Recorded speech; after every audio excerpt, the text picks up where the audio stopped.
देखो यदि एक समांतर श्रेणी के प्रथम 8 पदों का योग 64 है, यानी कि A5 बराबर 64, सॉरी S8 बराबर 64।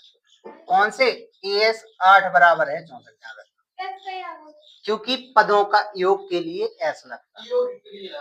हाँ, और पद रहते थे कि कितने का पद ये है। हाँ, वो एन जब कोई पद रहता था तो एन, और ये पदों के योग के लिए S8। ठीक है, तो ये 8 पदों का योग है। और फिर क्या कहा है? 17 पदों का योग कितना है? 289। तो S17 बराबर,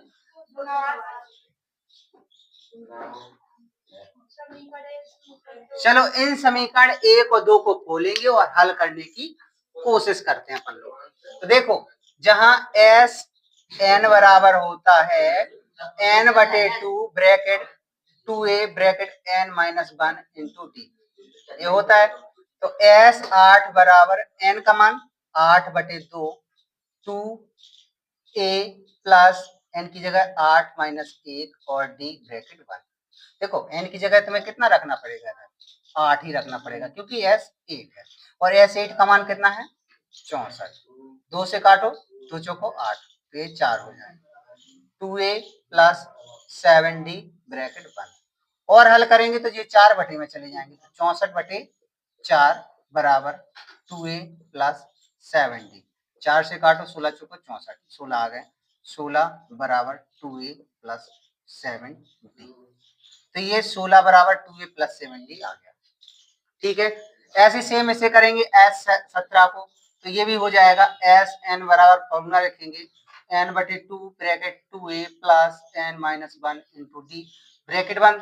Sn का मान यानी S17 बराबर क्या रखेंगे? n के मान 17/2 और ये 2a प्लस n की जगह 17 - 1 d ब्रैकेट 1। अगले लाइन में S17 का मान कितना है? 289 और ये 17/2 2a प्लस 16d ब्रैकेट 1।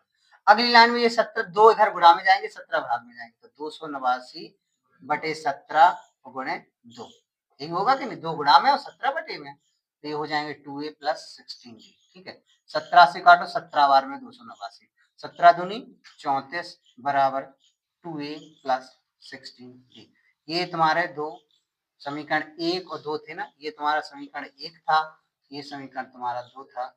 विस्तारित रूप में यहाँ तक पूछा, पहुंच गया ये। अपन लोग अब इनको हल करेंगे आगे, तो समीकरण 1 व 2 से ले लेंगे। ठीक है, तो अपन लोग समीकरण 1 व 2 को हल कर रहे हैं। अपन लोग लिखते हैं समीकरण 1 व 2 से। तो समीकरण 1 क्या है? 16 बराबर 2a प्लस 7d, ये है 34 बराबर 2a प्लस 16d। घटाने पे minus minus minus 2a cut गया, बचा कितना? माइनस की 14, 14 में से 6 गए 8 बचे, यानी कि 18 माइनस की, और ये माइनस के बचेंगे कितने? 9 डी। माइनस से माइनस कैंसिल, डी बराबर 18/9 हो जाएगा। देखो 9 18/9, 9 दूनी 18, डी बराबर कितना आ गया? 2। डी बराबर कितना आ गया? 2। तो डी का मान रख देंगे किसमें? डी का मान समीकरण 1 में रख दो, रखने पर। तो समीकरण 1 क्या है? 16 बराबर 2a प्लस 7d। तो 16 बराबर 2a प्लस 7d की जगह 2 रखेंगे। अगली लाइन में ये क्या हो जाएगा? ये 16 है, 16 2a प्लस 7 दूनी 14। अगली लाइन में ये इस तरफ आएंगे, तो 16 - 14 बराबर 2a, 16 में से 14 गया यानी 2, 2a और 2a बराबर 2, तो a बराबर हो जाएगा 2/2, 2 एक कम, 2 एक बार में a बराबर 1, तो a बराबर हो जाएगा तुम्हारा 1 आंसर, d बराबर 2। ठीक है, अब नहीं रहनी चाहिए।